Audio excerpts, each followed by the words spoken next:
Checks. People, let's talk classical computers versus quantum computers, because Charles Hoskinson just broke this down. So you're gonna want to stick around, stay tuned, like and subscribe. Let's get straight into this one. This one gonna be a bit boring, but just bear with me. Take a listen to this, people. So QSIG is something that we're putting on with the Ethereum Foundation and the University of Edinburgh. And it's where this came from was that we wrote a paper in 2020. A lot of people ignored it. It's called One-Shot Signatures and Applications to Hybrid Quantum and Classical Authenticity. So we wrote it with Ryan and a few other people. You can see Agalos on the paper. And Ryan's out of Princeton, and Mark is also out of Princeton. And there's an author from CUNY as well, Marios. And what makes this paper so special is that it starts exploring the intersection of classical and quantum computing and saying, well, if we had some quantum construct, what we can do is construct a signature that basically self-destructs after you use it.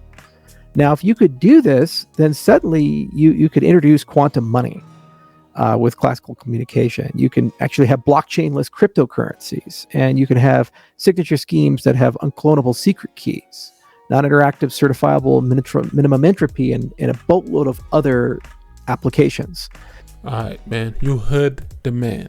Quantum qubits, pretty much, that will construct signature keys that can self-destruct after the user used them.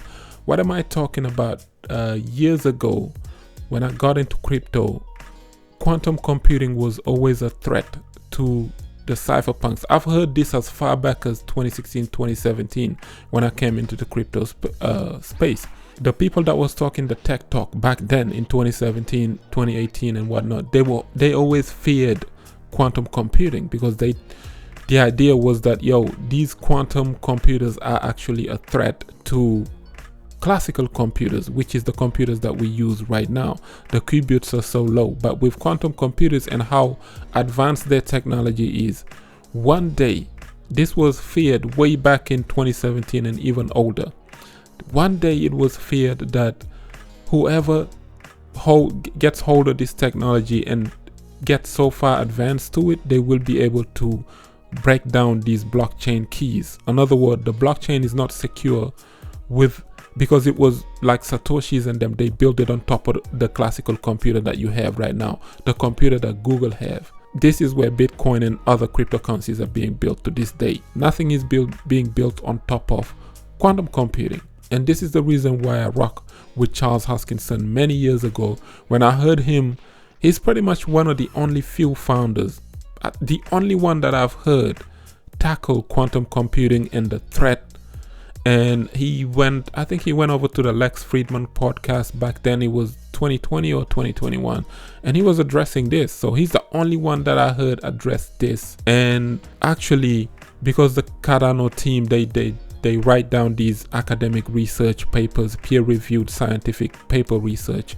And they wrote about it in 2020. And now it's funny how the Ethereum Foundation is picking up on all of these ideas that Cardano came up with back then. The idea of keys that will self-destruct after you use them so that the quantum computers won't be able to pick it.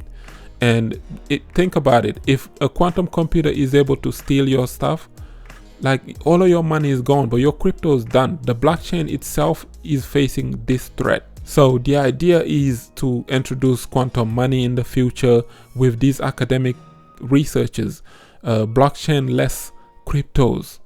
Powerful, man. Think about DAG and how DLTs are they're not really sitting on the blockchain, but they're sitting on their own ledger.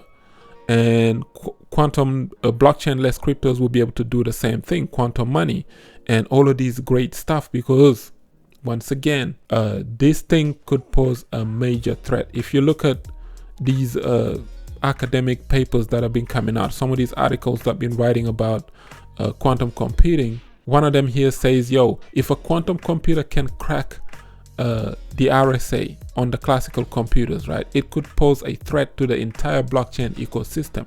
The fear doesn't stop at breaking these encryptions.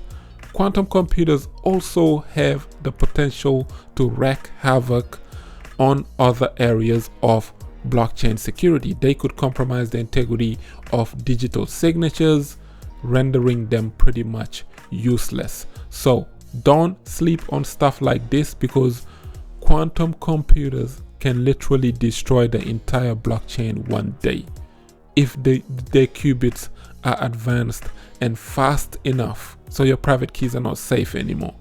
And this is the reason why this is very important, because it has to do with the cryptos that you're holding, thinking it's safe.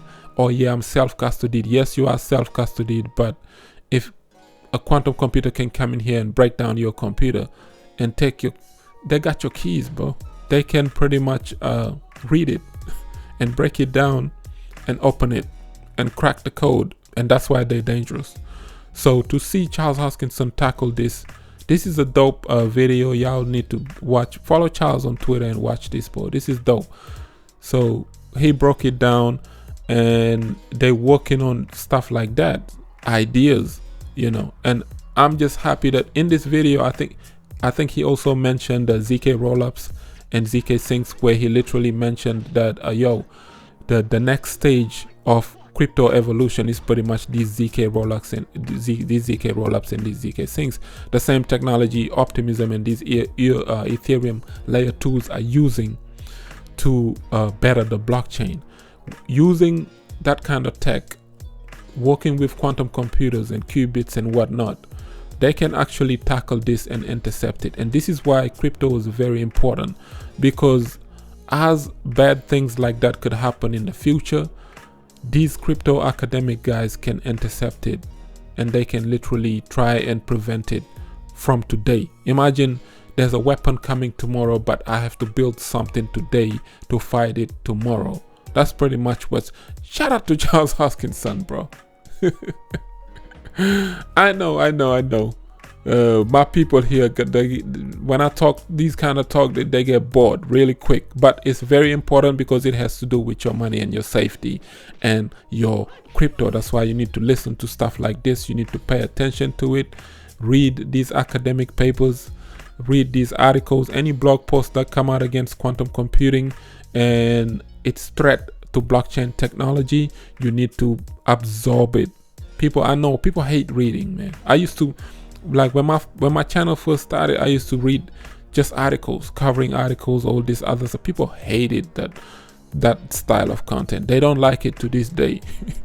But yeah, man, it's very important sometimes to just take a deep dive research on these things, because it has to do with your safety. Let's move on to dbxen on pulsechain, because pulsechain dbxen just exploded. Again, somebody said the Nakamoto effect. You already know. Yesterday when we was talking about it, it was at 16 cents. Today it is up 34%. I think it's what, 20 cents, 21 cents. Boom. People, I'm telling you, man, some powerful people watching me. Soon as I said, this is the reason why I got a membership channel. Join the membership. I drop some alphas in there, because if I put it on the main channel, they're watching me. And some of them want you to come up, some of them don't. You know what I'm saying? Like, I'm give you an example.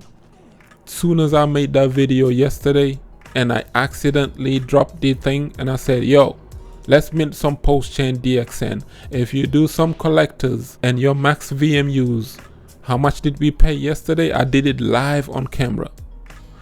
I literally paid 4,000 pulsechain tokens. Now, throughout the entirety of today, you couldn't do it. Why? Because the pulsechain fees shot up to the roof. I don't know who did that, but understand the game now. Sometimes these things, they happen. It could be the postscription guys.